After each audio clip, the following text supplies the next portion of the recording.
You were 2 days, sitting in blood before they found us. A little bird with a broken wing. This little angel's Dexter.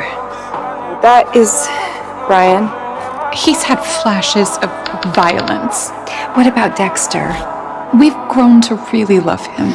I had everything taken from me.